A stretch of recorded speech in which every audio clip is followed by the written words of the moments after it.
Hello friends, நம்ம இன்னைக்கு சூப்பரான ஒரு ப்ளம் கேக் பண்ண போறோம். ஒரு 1/4 கப்பு சுகர் எடுத்து கடாயில வச்சுக்கலாம். 3/4 கப்பு சுகர் கூட பட்டை, லவங்கு, கிராம்பு எல்லாமே ஒரு 4 நாள் போட்டு நல்லா பொடி பண்ணி வாசனையா வச்சுக்கலாம்.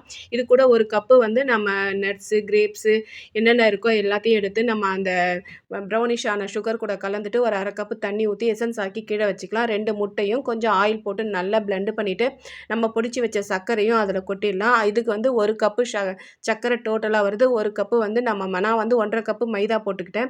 இது கூட 1 ஸ்பூன் வந்து baking powder, 1/4 spoon baking soda போட்டுட்டு, எசன்ஸ் கொஞ்சம் ஊத்திட்டு, நம்ம வச்சிருந்த அந்த அந்த நட்ஸையும் போட்டு நல்லா கலந்துட்டு, பேக்கிங் ட்ரேல மாத்திட்டேன். நான் இதுக்கு வந்து 1 ஹவர் ஆயிடுச்சு எனக்கு செட் பண்ணி. நான் எடுத்து எடுத்து பார்த்துட்டு, திரும்ப 1 ஹவர் திருப்பி போட்டு நல்லா வேக வச்சு எடுத்தோனே செம்ம சூப்பரா இருந்தது. இஹானாவும் வந்திருந்தா செம்ம ஜாலியா விளையாடிட்டு இருந்தாங்க. ஆனா கேக் செய்ற வரைக்கும் இஹானா கிடையாது.